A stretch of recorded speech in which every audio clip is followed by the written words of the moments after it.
What's up, fight fans? This is Kurt DeVille with Counterpunch Boxing News, and I have some new news concerning Muhammad Ali. Today is a great day. Today is Muhammad Ali's birthday. He would have been 79 years of age, January 17th, 1942. He was born. He was born in Louisville, Kentucky. He began training at age 12.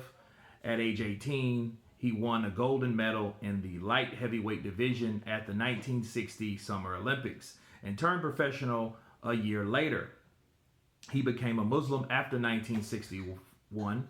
He won the World Heavyweight Championship from Sonny Liston in a major upset on February 25th, 1964, and at age 22, on March 6, 1964, he announced that he no longer wants to be regarded as Cassius Clay, but as Muhammad Ali. So in 1966, he refused the draft into the military, citing his religious beliefs and ethical opposition to the Vietnam War.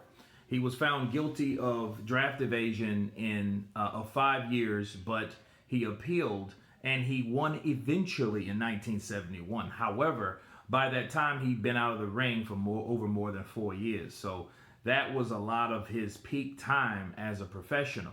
Okay, so that a lot of people need to keep in mind, when he was awarded to fight again, a lot of years were stripped away from the greatest of all time.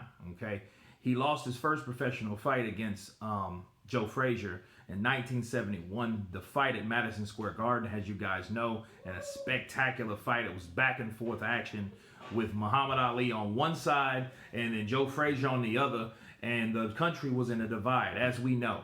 Okay, so if you didn't know, now you know.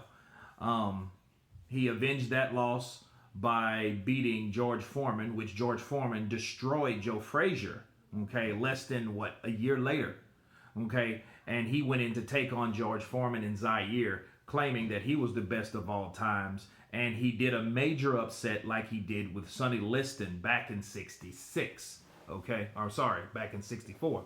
So, Muhammad Ali survived by 9 children, including Layla Ali. You know, he is regarded as one of the best of all times, and there's a reason, because he stood up for equality, he stood up for our people, and he stood up for everything really righteous. Now, one thing I want to talk about, and a lot of people don't mention about Muhammad Ali started to become a Muslim, and he followed a certain group in Islam called the Nation of Islam. Okay, and then they were a segregated group of black individuals. It was a black group that were Muslims, but they were ran by a particular hierarchy. And at the time, Malcolm X was a person that found out that there was some shady stuff going on with the Nation of Islam. Okay, and then they banished Malcolm X along with Muhammad Ali did the same thing. And, you know, and then the irony of Muhammad Ali, he became to be what Malcolm X was before he was assassinated. So he had grew through his religious journey, you know, from what he thought was this was actually that. Okay, so, you know, he was one of those guys that he realized that all people are equal. He realized that there's nothing wrong with fighting for what you believe in, and that Muhammad Ali has had one hell of a journey. And in fact, when they did turn the life support off on Muhammad Ali, his heart still beat for 30 minutes. So I think that's worth knowing, that he definitely had a heart. He is definitely an icon in the sport of boxing. He raised the bar. He paved the way for so many fighters like Floyd Mayweather, Errol Spence, Sugar Ray Leonard, you know, and countless others after that, so they can have a better fight purse and better opportunities for themselves as boxers. Okay, so anyway, this goes out to Muhammad Ali. He would have been 79 years of age today. Shouts out to you, brother, and everybody has been counterpunched. Peace.